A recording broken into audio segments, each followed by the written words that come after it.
Hello guys, চলে এসছে একটি নতুন স্যারেলাক্সের রেসিপি নিয়ে। নতুন বলা ভুল হবে, এর আগেও কিন্তু আমি এই রেসিপিটা শেয়ার করেছি, আবার বানাচ্ছি বলে নতুন করে আরেকবার শেয়ার করছি। চলো দেখা যাক। তো প্রথমে আমি দিয়েছি সাপোলা ওটস, আর এটা হচ্ছে মাখানার চিড়ে, আর এই সাইডে আছে হচ্ছে খোসা ছালানো ছোলা, মানে যেই ছোলা দিয়ে ছাতু হয় সেই ছোলা, আর হচ্ছে কাজু, আমন্ড আর আখরোট। এটা মানে সবগুলো আমি ভালো করে ফ্রাই করে নেব, তারপর কিন্তু মিক্সারে গুঁড়ো করে নেব। আর এটা আমি মানে বেবিরা যত পরিমাণে খাবে, তারপর তার ভিতরে কিন্তু যেই বাচ্চা যেই দুধ খায়, মানে যেই ব্র্যান্ডেড কোম্পানির দুধ খায়, সেই দুধ কিন্তু অ্যাড করে দেবো। বাচ্চারা কিন্তু এটা খুবই পছন্দ করে, মানে আমার বেবি এটা খুবই পছন্দ করে, তার জন্য এটা আমি ওর খাওয়াই। তো তোমরাও দেখতে পারো, খাবিয়ে, এটা খুবই মানে স্বাস্থ্যকর একটি খাবার। আর হচ্ছে এটা বাচ্চাদের ওয়েট গেইন করতে সাহায্য করে।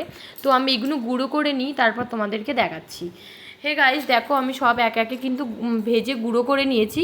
এবার এরমভাবে রেডি হয়ে গেছে। তো